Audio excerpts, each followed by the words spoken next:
4 خطوات هتخليك تعاتب اللي قدامك من غير ما الموضوع يقلب خناقة. الخطوة الأولى، اتكلم عن نفسك، اتكلم انت كنت محتاج ايه. يعني مثلا هقوله انا كنت حاسة ان انا خايفة وانت مش موجود، انا كنت محتاجة لك عشان اطمن، بدل ما اقوله انت كان موبايلك مقفول طول اليوم انا معرفتش اوصل لك، هو انت كنت اونلاين ليه وما بتردش عليا. تاني خطوة، اتجنبي التعميم. يعني بلاش تقوليله انت عمرك ما كنت جنبي، انا دايما كل ما احتاجك ما بتبقاش موجود.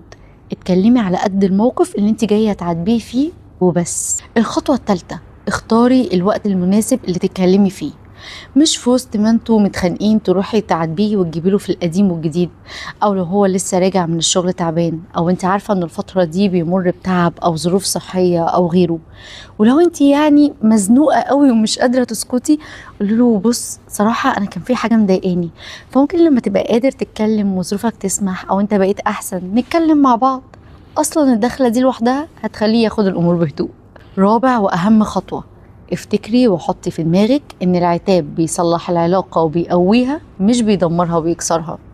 يعني وانت كده بتعاتبيه ما تقعديش تصعدي في الدنيا وتتخانقي وتحسي ان اعتذاره ما كانش كفاية وان لا اللي انت قلته ده مش كافي بالنسبة لي. افتكري ان انت بتعاتبيه علشان تنبهيه اللي مضايقك، مش علشان تقعدي تضغطي عليه وتوجعي فيه وتخليه يعتذرلك اكتر علشان تحسي بنفسك اكتر واكتر.